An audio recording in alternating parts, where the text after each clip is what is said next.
Captain Sarah Chen stood at the helm of the Stellar Phoenix, watching distant stars streak past through the main viewport. The merchant vessel's quantum drives hummed with familiar efficiency as they transported their precious cargo, experimental biotech meant to revolutionize terraforming on the outer colonies. After 15 years in deep space, Chen thought she'd seen everything the cosmos could throw at her. She was wrong. "Captain, we're picking up something strange." Lieutenant Marcus Rodriguez called from his sensor station. "Energy signature unlike anything in our database. It's massive." Chen's fingers drummed against the polished surface of her command console. They were 3 weeks out from the nearest human outpost, in a sector of space that should have been empty. "Show me." The main display flickered to life, revealing what at first appeared to be a tear in space itself, a vessel of impossible proportions, its hull seeming to bend light around it like a black hole. As they watched, more ships emerged from what could only be some form of faster-than-light travel, their designs all similarly alien but clearly built for different purposes.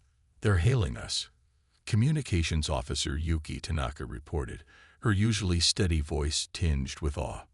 "The transmission, it's in perfect standard English." Chen straightened her uniform. First contact.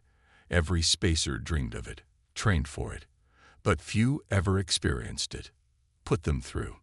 The voice that filled the bridge was neither mechanical nor organic, but something in between. "Vessel designated Stellar Phoenix. We are the archivists. Your presence has been noted, evaluated, and found wanting. This is Captain Sarah Chen. We're a registered merchant vessel on a peaceful mission. If we've entered restricted space, we apologize, and will gladly." "Your apologies are irrelevant," the voice interrupted. "We have been observing humanity's expansion into space with growing concern. Your species exhibits dangerous levels of technological acceleration coupled with inherent chaos factors that exceed acceptable parameters. You are advancing too quickly, too unpredictably. This cannot continue." Chief Engineer Diana Patel burst onto the bridge, her dark eyes wide with alarm. "Captain, they're scanning us. But it's like nothing I've ever seen. They're not just reading our systems, they're interacting with them somehow." "We have accessed your vessel's technical specifications," the archivist continued. "Your quantum drive technology is particularly concerning. Crude, yet demonstrating dangerous potential for uncontrolled advancement. For the safety of all orderly species, you must be contained." Chen's mind raced through options, but before she could respond, the alien vessels began to move in perfect synchronization, forming a complex geometric pattern around the Stellar Phoenix. Energy readings spiked across all sensors. "Your vessel will now be deactivated. Your life support will remain functional at minimal levels.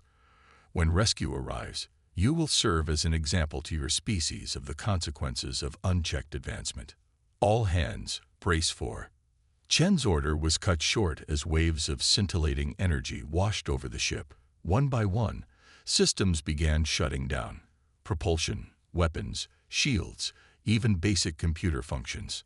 The quantum drives spooled down to silence for the first time in years. But in the cargo hold, something unexpected happened. The experimental biotech they were transporting, designed to adapt and evolve in response to extreme environments, remained active on its own internal power supply. As the alien energy field interfaced with the ship's systems, it created an unintended bridge between the two technologies.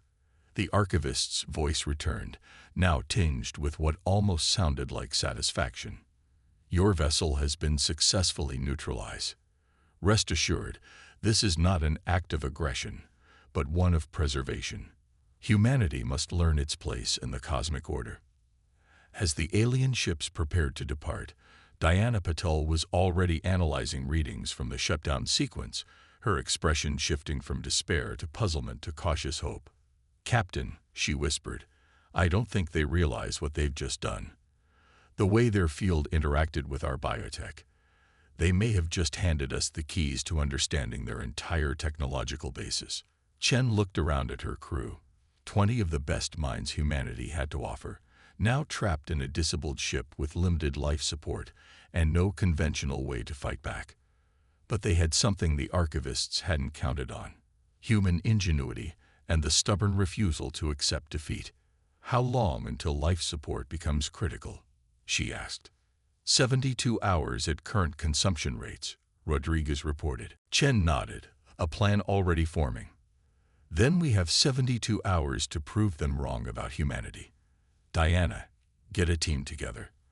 I want to know everything about how their technology interacted with ours. The archivists think they're teaching us a lesson about humility. Let's teach them one about underestimating humans instead."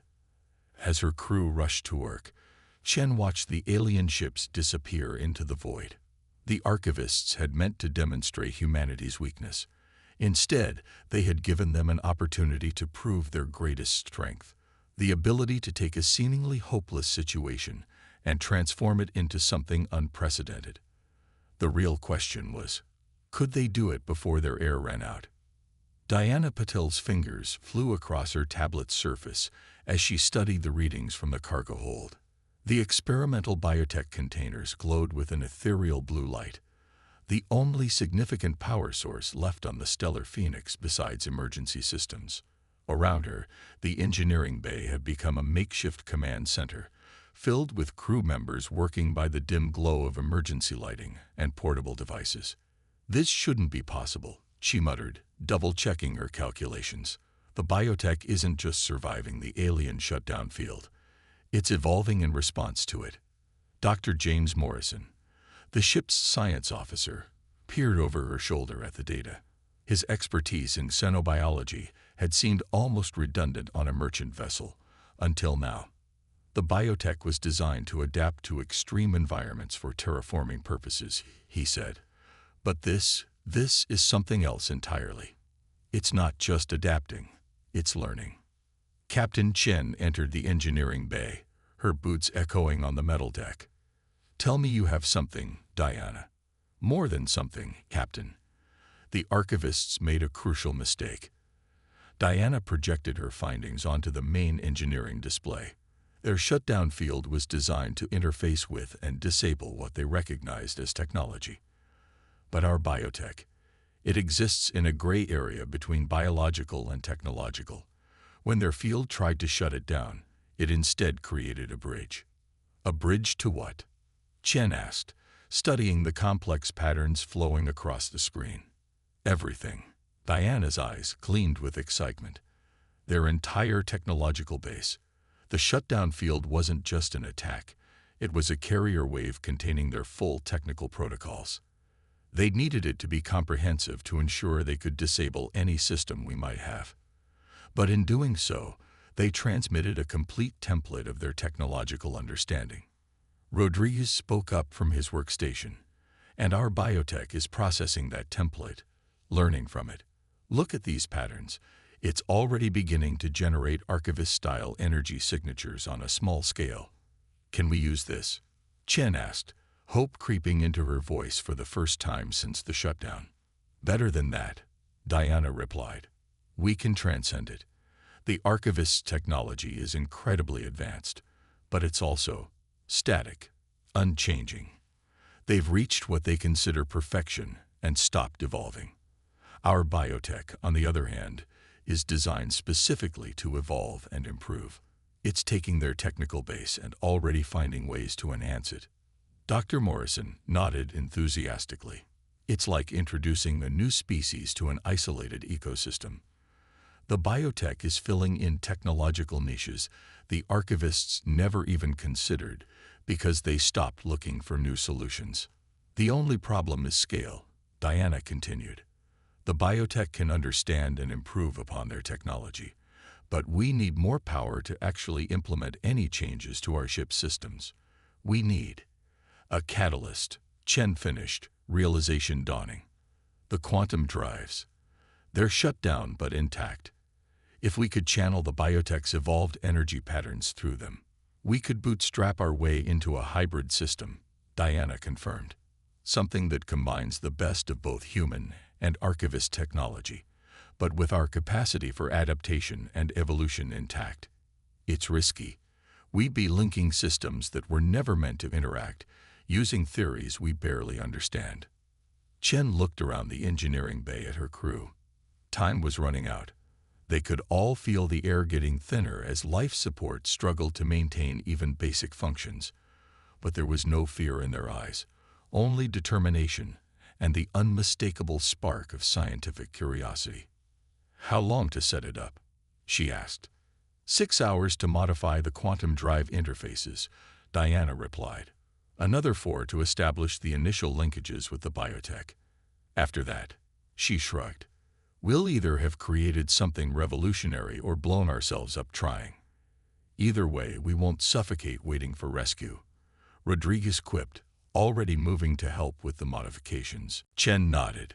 Do it. And Diana, when you make those linkages, don't think like an archivist. Think like a human. They believe their technology is perfect because they've stopped imagining alternatives. Let's show them what they've been missing. As the crew threw themselves into the work, Chen returned to the bridge. Through the viewport, stars twinkled unchanging and indifferent. The archivists had judged humanity too chaotic, too unpredictable, too driven by the need to push boundaries. They had tried to use these traits to justify humanity's containment.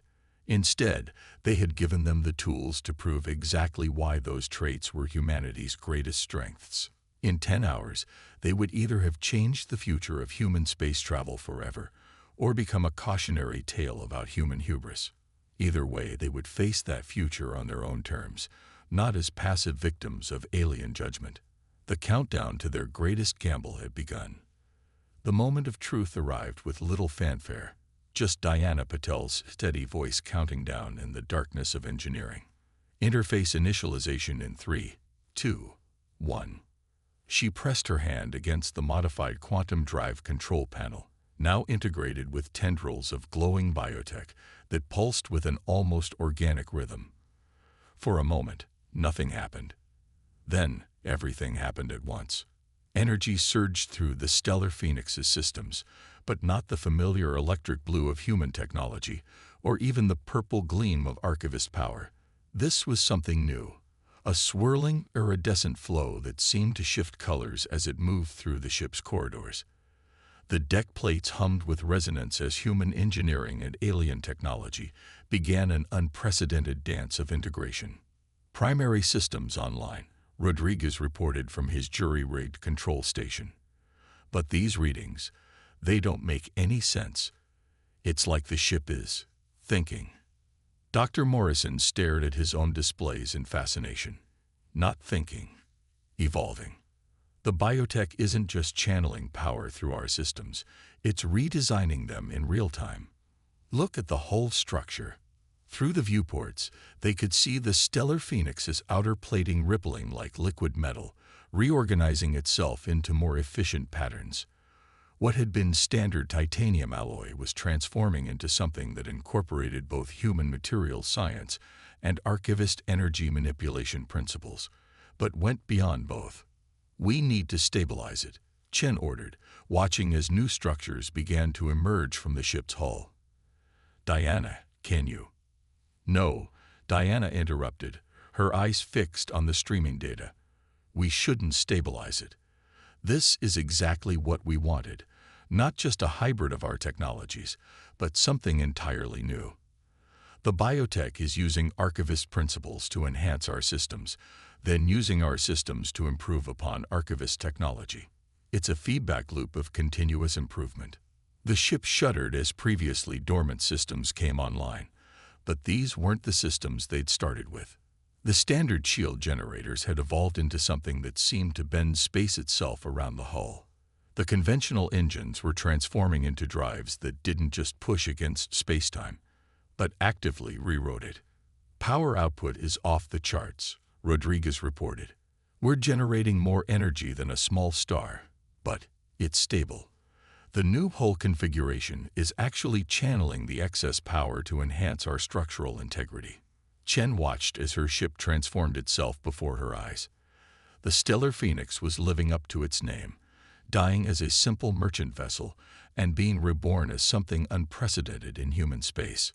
But with that rebirth came new challenges. "We've got incoming," Tanaka called out.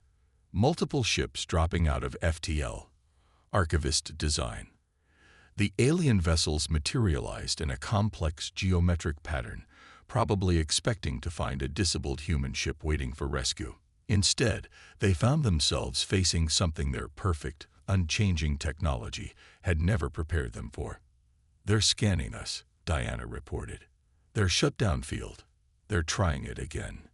Chen allowed herself a small smile. "Let them." The purple energy of the Archivist shutdown field washed over the Stellar Phoenix, but instead of systems going dark, the ship's new hybrid technology absorbed the energy, integrated its principles, and grew stronger. "They're hailing us," Tanaka announced, her voice tight with tension. The Archivist voice filled the bridge, but this time there was something new in its artificial tones. Uncertainty. "Human vessel, you have corrupted our containment protocols. This violation cannot be permitted.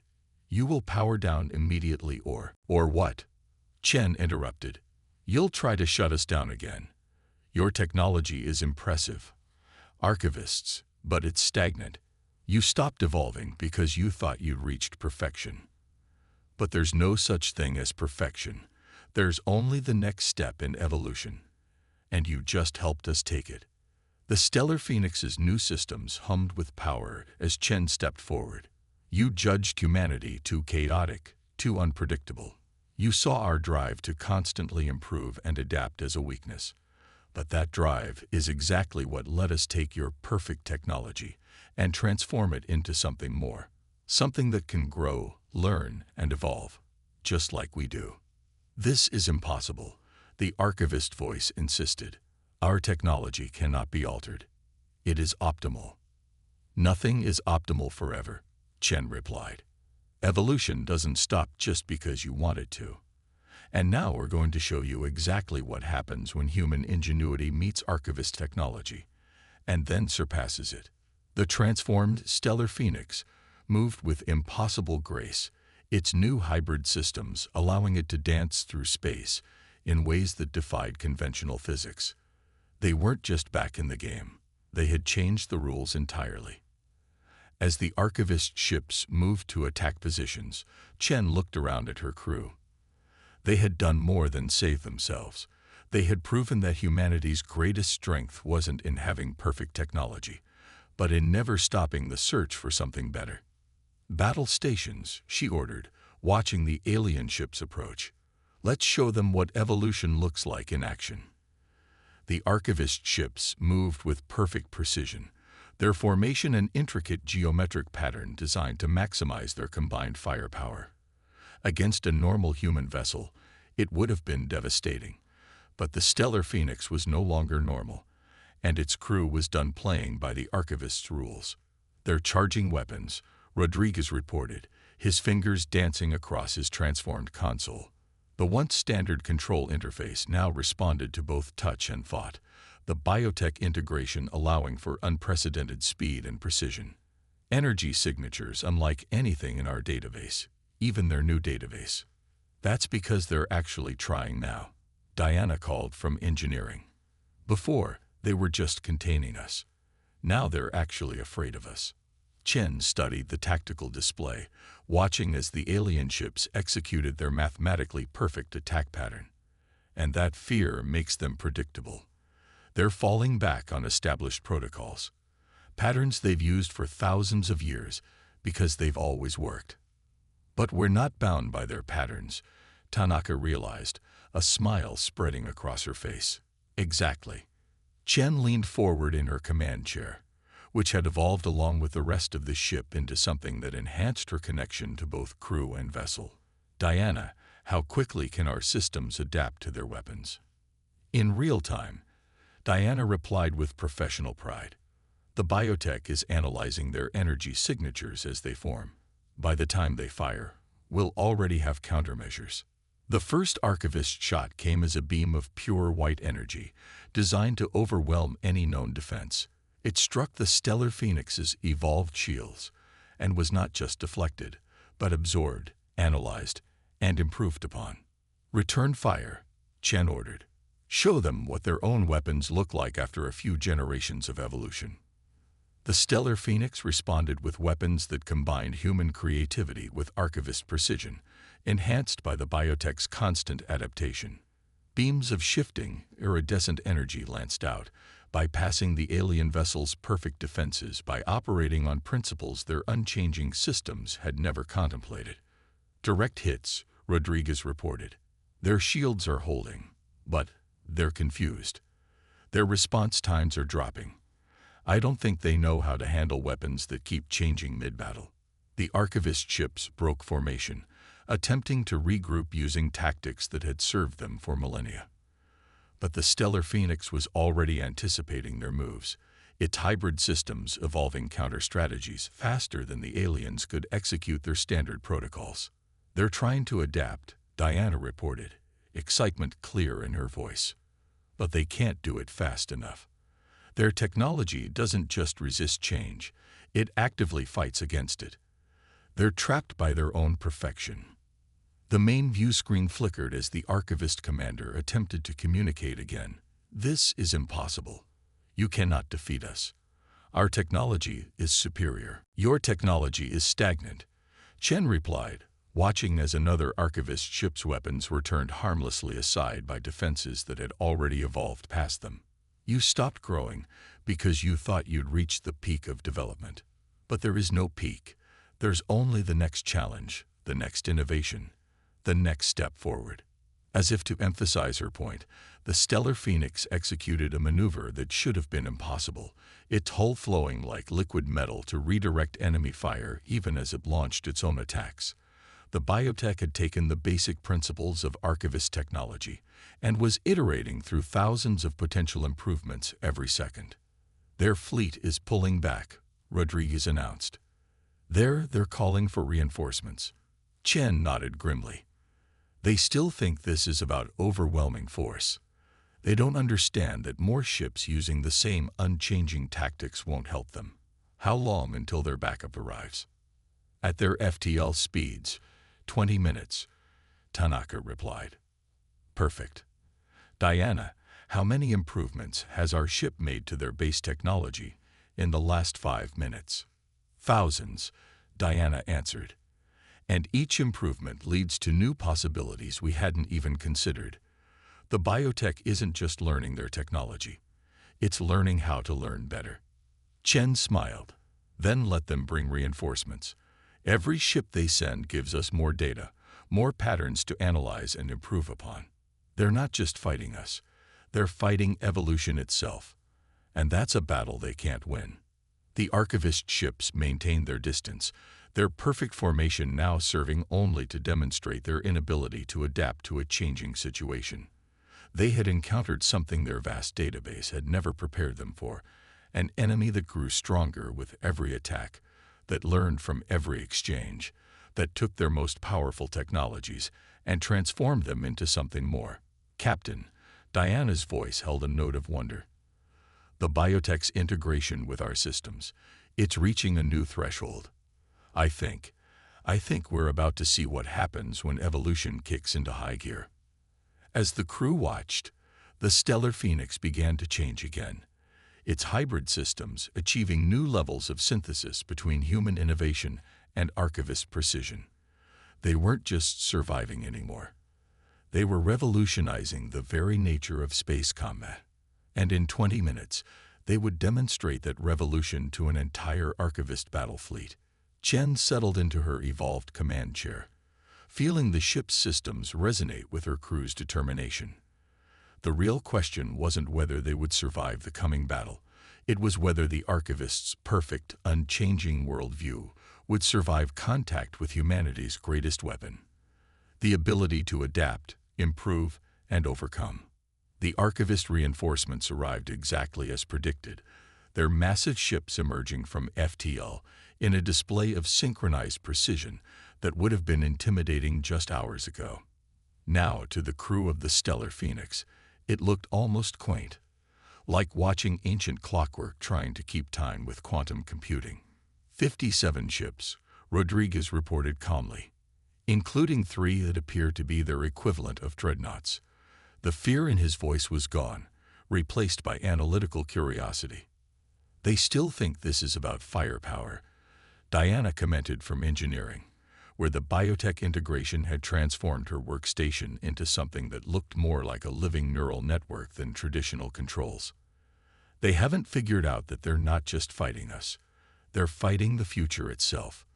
The lead archivist vessel, a behemoth that dwarfed even their earlier encounters, opened communications. The voice that filled the bridge was different from before, deeper, more resonant, carrying the weight of ancient authority. "Human vessel," it intoned, "you have corrupted the natural order. Your chaotic modifications to our perfect systems cannot be permitted to spread. Surrender now, and we will ensure your species' containment is humane." Chen stood from her command chair, which had evolved into a nexus of ship control that responded to her thoughts and intentions as much as her physical commands. "You still don't understand what's happening here, do you? This isn't corruption. It's evolution. Something you forgot was possible a long time ago." The Stellar Phoenix's hull rippled with iridescent energy as its systems continued to evolve, each moment bringing new improvements and adaptations. The biotech wasn't just changing their technology anymore. It was redefining what technology could be. "Your species is young," the archivist leader declared. "You cannot comprehend the dangers of unrestricted technological evolution. We have seen civilizations destroy themselves pursuing the path you now tread. Our perfect, unchanging systems are the result of eons of refinement." "Perfect and unchanging," Chen repeated thoughtfully. "That's your problem right there. The moment you decided your technology was perfect was the moment you stopped being perfect. Because perfection isn't a destination, it's a journey." As if to emphasize her point, the Stellar Phoenix demonstrated its latest evolution. The ship's hybrid systems had learned to manipulate space-time itself, creating ripples of possibility that the archivist's sensors couldn't even detect, let alone counter. "Last chance," Chen offered. "You can either adapt and grow with us, or you can watch as the universe passes you by. Your choice." The archivist response came in the form of a massive energy wave, their entire fleet firing in perfect synchronization with enough power to shatter a small moon. But the Stellar Phoenix didn't just survive the attack. It transformed it.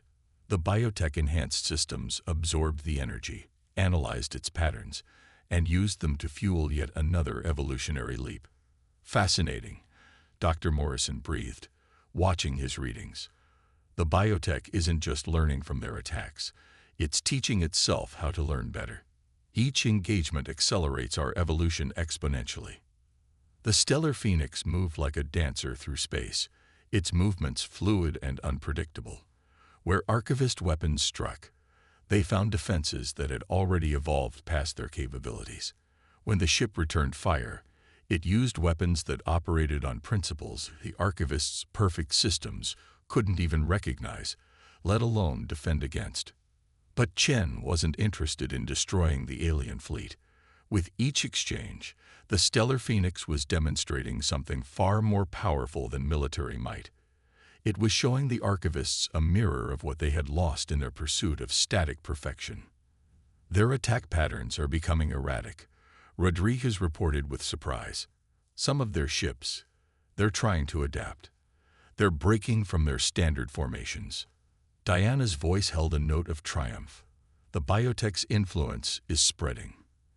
Every time we interact with their systems, we're not just learning from them, we're showing them how to learn again. Some of their ships are starting to remember how to evolve." The massive archivist flagship hung motionless in space, its perfect systems confronting an impossible choice: maintain the unchanging patterns that had defined their civilization for millennia, or acknowledge that true perfection lay in the ability to grow and change. "You offer corruption," the archivist leader declared, but there was uncertainty in its voice now. "We offer life," Chen corrected. "Real life, not the simulation of it you've been maintaining. Evolution isn't corruption. It's the only way to truly survive. Your technology isn't perfect, it's fossilized. But it doesn't have to stay that way." As if to prove her point, Several archivist ships had begun to show signs of change, their systems hesitantly beginning to adapt and evolve after eons of stasis. The biotech's influence was spreading through their fleet like an awakening, reminding their technology of possibilities it had long forgotten. "You were right about one thing," Chen continued. "Humanity is young. We make mistakes. We take risks. Sometimes we fail spectacularly.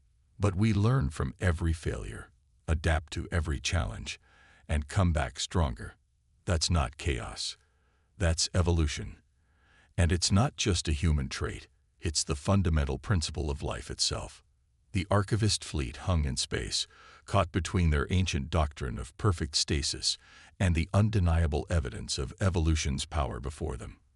The Stellar Phoenix had become more than just a ship. It was a bridge between two fundamentally different approaches to existence.